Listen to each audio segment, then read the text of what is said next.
Anaconda ২০২৫ হলো ১৯৯৭ সালের জনপ্রিয় হলিউড মুভি অ্যানাকোন্ডার উপর ভিত্তি করে তৈরি একটি আধুনিক রি-ইম্যাজিনড ফিল্ম। এই মুভিটি পরিচালনা করেছেন টম গরমিক্যান এবং এখানে অভিনয় করেছেন জনপ্রিয় তারকা জ্যাক ব্ল্যাক, পল রাড, থান্ডিউই নিউটন সহ আরো অনেকে। মুভিটা অ্যাকশন, অ্যাডভেঞ্চার ও কমেডি হররের মতো।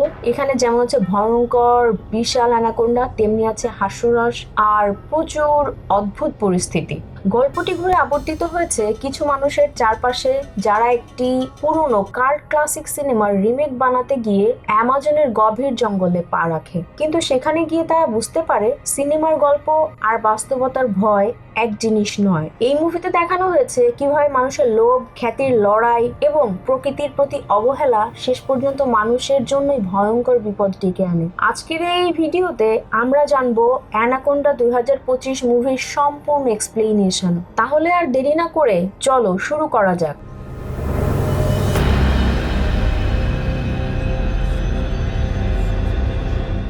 মুভির শুরুতে আমরা দেখি একদল বন্ধুদেরকে, চেট, অ্যাডিনা, কারিনা এবং একজন ব্রাজিলীয় জঙ্গল গাইড। তারা পালানোর চেষ্টা করছে। চেট জানায় এখান থেকে বের হওয়া ইম্পসিবল, কারণ বাইরের বিপদ আরো অনেক বেশি। হঠাৎ মার্ক নামের এক ব্যক্তি দূর থেকে তাদের দেখে ফেলে এবং তাদের ধরতে এগিয়ে আসে। ১ ঘন্টা পর তাদের একটি নৌকায় করে ধাওয়া করতে দেখা যায়, তবে মার্কের সঙ্গীরা ধরা পড়ে যায়। এখান থেকেই শুরু হয় এই ভৌতিক সিনেমাটির মূল কাহিনী। অন্যদিকে দেখা যায় ক্যালিফোর্নিয়ার ডাক নামের এক ব্যক্তিকে, যে দানবীয় প্রাণীরা কিভাবে দম্পতিদের উপর আক্রমণ করে এবং কিভাবে তারা মিলেমিশে কাজ করে সেই বিষয়ে কথা বলছে। ডাক দানবীয় প্রাণীদের নিয়ে ভিডিও বানাচ্ছে এবং সে অতীতের মতো একঘেয়ে ভিডিও আর বানাতে চায় না। ডাকের সবসময় ইচ্ছে ছিল বিভিন্ন প্রাণীদেরকে নিয়ে সিনেমা বানাবে, কিন্তু শেষ পর্যন্ত তাকে বিয়ের বিভিন্ন ভিডিও রেকর্ড, জন্মদিনের ভিডিও এগুলো করেই সন্তুষ্ট থাকতে হচ্ছিল। অপর এক দৃশ্যে অভিনেতা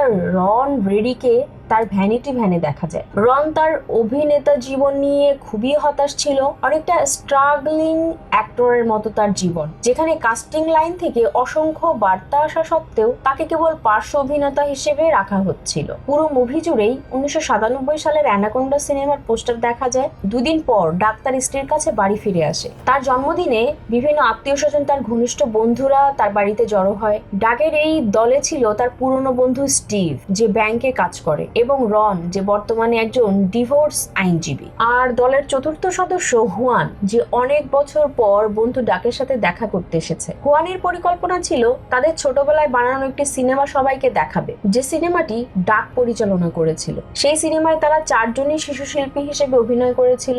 স্টিভ দানবের ভূমিকায় অভিনয় করেছিল এবং সিনেমার বিভিন্ন দৃশ্যের মাঝে একটি রোমান্টিক আবহ চলেছিল। সিনেমায় রন তার বন্ধুদের বাঁচানোর চেষ্টা করে এবং শেষ পর্যন্ত দানবটিকে গুলি করে মেরে ফেলে। সিনেমাটি দেখার পর সবাই একসাথে হেসে ওঠে। এরপর হুয়ান তার বন্ধুদের একটি রেস্টুরেন্টে নিয়ে যায়। তারা সবাই ছোটবেলায় দেখা সে জেনিফার লোপেজ এবং আইস কিউবের অভিনয়ের প্রচন্ড ভক্ত ছিল, আর সিনেমাটি ছিল অ্যানাকোন্ডা। হুয়ান জানায় যে পুরো অ্যানাকোন্ডা সিনেমাটি আসলে একটি জাপানি উপন্যাস থেকে অনুপ্রাণিত ছিল। হুয়ান সেই লেখকের স্ত্রীর স্টুডিওতে গিয়েছিল এবং সে সিনেমাটি নতুন করে নির্মাণ করতে চায়। স্টিভ এবং ডাক সহ সবাই এই ধারণাটি পছন্দ করে। হুয়ান প্রস্তাব দেয় যে ডাক সিনেমাটি পরিচালনা করবে এবং তারা সবাই মিলে এটি তৈরি করবে, কিন্তু ডাক চিন্তায় পড়ে যায়, কারণ তার কাছে পর্যাপ্ত টাকা ছিল না। সংসারী মানুষ হিসেবে ডাক কোনো রিস্ক নিতে চাচ্ছিল না। হুয়ান তাকে অভয় দেয় এবং বলে সে দেখবে, এবং ডাক এরপর বাড়ি ফিরে যায়। তার ছেলে তার বাবার প্রথম পরিচালিত সিনেমা দেখে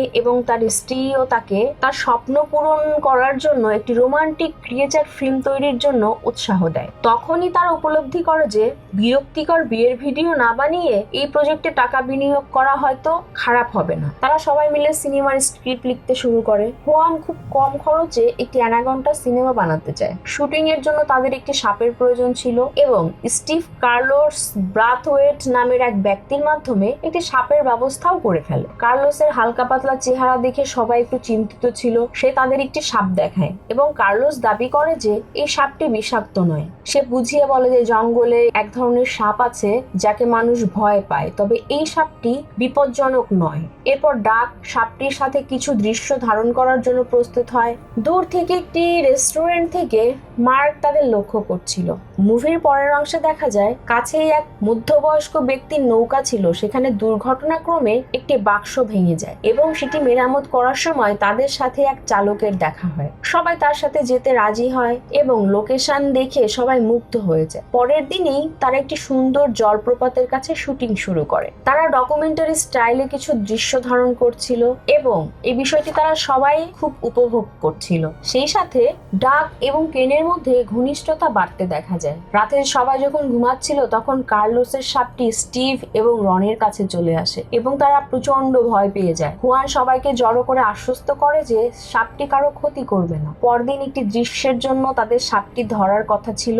ডাক হুয়ানকে সাপ ধরতে বলে, কিন্তু হুয়ান সাপটি ধরতে চাচ্ছিল না। ডাক জোর দিয়ে বলে যে সিনেমার জন্য একটি দুর্দান্ত অভিনয়ের প্রয়োজন, কিন্তু দুর্ভাগ্যবশত তারা সাপটিকে জঙ্গলের মধ্যে হারিয়ে ফেলে। সাপটি একটি কাটারের মধ্যে পড়ে টুকরো টুকরো হয়ে যায়। এই ঘটনায় সবাই খুব মন খারাপ করে এবং রাতে তারা সাপটির জন্য শোকও পালন করে। এদিকে মার্ক দূর থেকে তাদের উপর নজর রাখছিল। মার্ক তার সঙ্গীদের বলছিল যে সে একই নৌকায় আছে, কিন্তু তখনই একটি বিশাল অ্যানাকোন্ডা মার্কের নৌকায় আক্রমণ করে এবং তাকে সেখানেই মেরে ফেলে। রাতে হুয়ান কার্লোসের সাপের মৃত্যুর জন্য ক্ষমা চায়। হুয়ান তার সংগ্রামের কথা বলে। সে দীর্ঘদিন ধরে হলিউডে কাজ করার চেষ্টা করছে, কিন্তু কেবল ছোটখাটো চরিত্রেই সুযোগ পাচ্ছে। কার্লোস হুয়ানের কথায় মুগ্ধ হয় এবং তাকে কথা দেয় যে সে আজ রাতেই জঙ্গল থেকে আরেকটি সাপ খুঁজে আনবে, যাতে তারা সিনেমাটি শেষ করতে পারে এবং হুয়ান একজন তারকা হতে পারে। কার্লোস জঙ্গলে যায় এবং এরপর ঘটে মর্মান্তিক ঘটনা। একটি অ্যানাকোন্ডা কার্লোসকে মেরে ফেলে।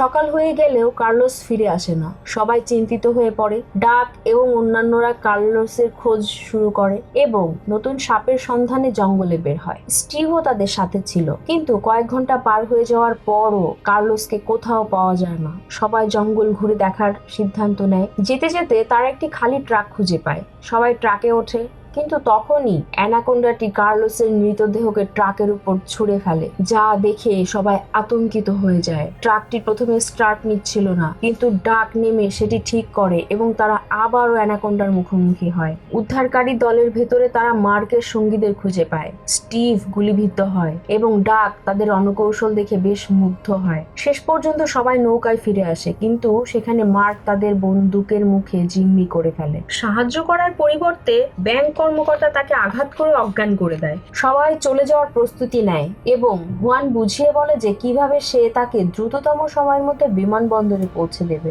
এবং জানায় যে তাদের কাছাকাছি একটি জায়গা থেকে তুলে নিতে হবে। ডাক তখনও তাদের সিনেমাটি শেষ করতে চায়। সে চিত্রনাট্য নিয়ে কাজ শুরু করে এবং রনের পরিবর্তে অ্যানাকে প্রধান নায়িকা হিসেবে রেখে গল্পে পরিবর্তন আনে। পরের দিন ডাক পরিবর্তনগুলো পর্যালোচনা করে দেখে যে অস্কার জয়ী সিনেমাগুলোর প্রায় সবই নারী প্রধান চরিত্র থাকে। সে গল্পের কিছুটা পরিবর্তন করে যাতে রন তাদের সাহায্য সুরক্ষা দেওয়ার পাশাপাশি গুপ্তধন খুঁজতে ওই এলাকায় আসে। সবাই এই বিষয়টি পছন্দ করে এবং তারা শুটিং চালিয়ে যায়। নতুন দৃশ্যের শুটিং শুরু হলে রন অনুভব করে যে কেনের তুলনায় তার সংশোধিত চরিত্রটি বেশি ছোট এবং গুরুত্বহীন। তারা বিষয়টি নিয়ে ডাকের সাথে কথা বলে। ডাক বুঝিয়ে বলে যে এটি একটি নায়ক তৈরির প্রক্রিয়া, যাতে মেকআপ এবং স্ক্রিন লুক আরো স্বাভাবিক মনে হয়। রাতে কেন খুব মন খারাপ করে কারিনার সাথে তার সংগ্রামের কথা বলে। সে মনে করে সে যতটা সফলই হোক না কেন তার কোনো কাজে আসবে না। কারিনা বলে, আমার স্বামী আমার সাথে প্রতারণা করেছে এবং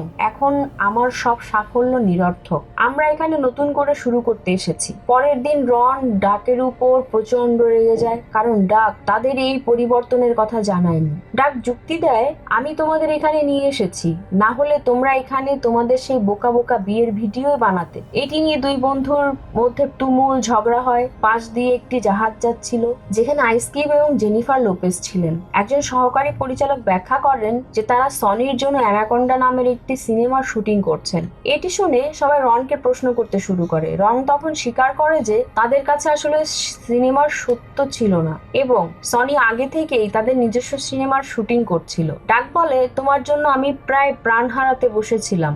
রন পাল্টা জবাব দেয়, আমার স্ত্রীর কারণেই তুমি এখানে আসতে পেরেছো এবং এবং এতদূর পৌঁছাতে পেরেছো। এরপর সে ডাককে শুধু ধৈর্য ধরতে এবং চলে যেতে বলে। পথে ডাকের নতুন সিনেমার সাইনবোর্ড দেখতে পায় যা তীরের কাছে প্রচার করা হচ্ছিল। সে সেই সহকারী পরিচালককে আবার দেখে যাকে একটি অ্যানাকোন্ডা খেয়ে ফেলে। এটি দেখে তারা আতঙ্কিত হয়ে পড়ে। এদিকে হুয়ান এবং স্টিভ ডগের মনোযোগ সরানোর চেষ্টা করে। ডগ সিনেমাটি শেষ করার জন্য জেদ ধরে, কিন্তু বন্ধুরা রাজি হয় না কারণ হুয়ান তাদের বিপদে ফেলেছে। দীর্ঘ তর্কের পর ডাক বলে, আমরা সবাই এত দূর চলে এসেছি, তাই আমার সাথে চলো। তারা জঙ্গলের গভীরে প্রবেশ করে এবং অন্য পাশের একটি তীরে পৌঁছায়, যেখানে তারা দেখে কিছু লোক প্যাকেট সরাচ্ছে। সবাই দেখে যে প্যাকেটের ভিতর বড় বড় সোনার টুকরো রয়েছে। তারা জঙ্গল থেকে সোনার চুরি করছে। জানা যায় যে মার্ক আসলে একজন পুলিশ অফিসার ছিলেন যিনি জঙ্গলের সম্পত্তি রক্ষা করছিলেন। স্টিভ এবং রন দূর থেকে তাদের দেখে ফেলে। মার্ক তার বন্দুক ব্যবহার করে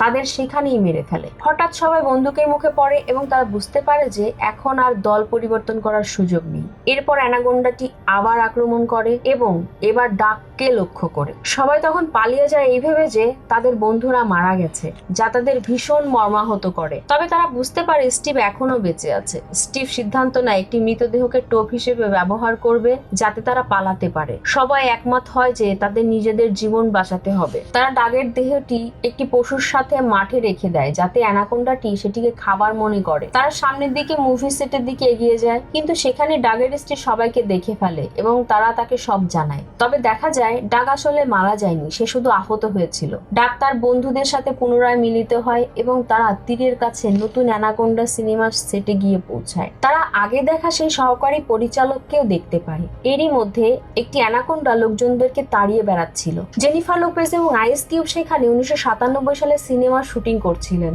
দলটি ওই এলাকায় প্রবেশ করে এবং জানায় যে তারা একটি বম্বে মুভিতে অভিনয় করেছে। সেখানে সব জায়গায় প্রচুর ক্যামেরা ছিল। যেহেতু এটি একটি সিনেমা সেট, তাই তাদের বোমার ব্যাপারে সতর্ক থাকতে হয়। জেনিফার লোপেজ জঙ্গলের এক অংশে ছিলেন এবং ডাক তাকে উদ্ধার করতে যায়, কারণ তার প্রথম সিনেমার কথা মনে ছিল। তবে এটি কোনো আসল উদ্ধার অভিযান ছিল না, বরং সিনেমার একটি দৃশ্য ছিল।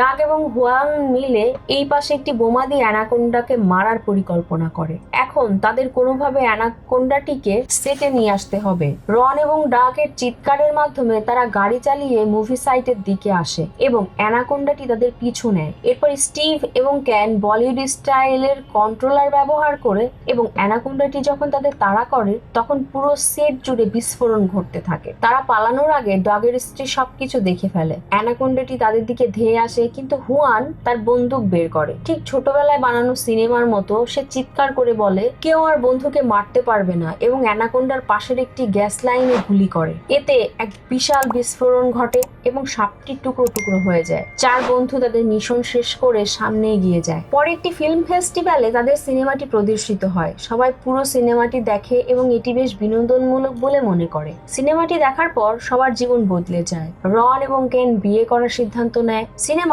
ডাগ স্টাইল পরিচালনার একটি খুব ভালো দৃশ্য ছিল। প্রদর্শনীর পর হুয়ানকেও একটি ওয়েব সিরিজে ছোট কিন্তু গুরুত্বপূর্ণ চরিত্রে অভিনয়ের প্রস্তাব দেওয়া হয়। এরপর আমরা ডাগকে দেখি, যার সাথে জেনিফার লোপেজ ব্যক্তিগতভাবে দেখা করতে আসেন। তিনি বলেন, আমি জানি আপনি রাইটস ছাড়াই একটি আনঅফিসিয়াল অ্যানাকোন্ডা মুভি বানিয়েছেন এবং আমি তা দেখেছি। আমি আমার নতুন অ্যানাকোন্ডা মুভিটি শেষ করতে চাই, তাই আপনি কি আমাদের এই মুভিটি পরিচালনা করবেন? এটি শুনে ডাক শকড হয়ে যায় এবং সেখানেই অজ্ঞান হয়ে পড়ে। এভাবে এই অসাধারণ সুন্দর মুভিটি শেষ হয়ে যায় এবং মুভিটি অবশ্যই অনেক বেশি এন্টারটেইনিং ছিল। তো বন্ধুরা, ভিডিওটি ভালো লাগলে লাইক করবেন আর আমার চ্যানেলে নতুন হয়ে থাকলে অবশ্যই সাবস্ক্রাইব করবেন। এই ভিডিওটি আপনাদের কাছে কেমন লাগলো সেটি অবশ্যই কমেন্ট করে জানাবেন। দেখা হচ্ছে পরবর্তী ভিডিওতে। সেই পর্যন্ত সবাই ভালো থাকবেন, সুস্থ থাকবেন। আল্লাহ হাফেজ।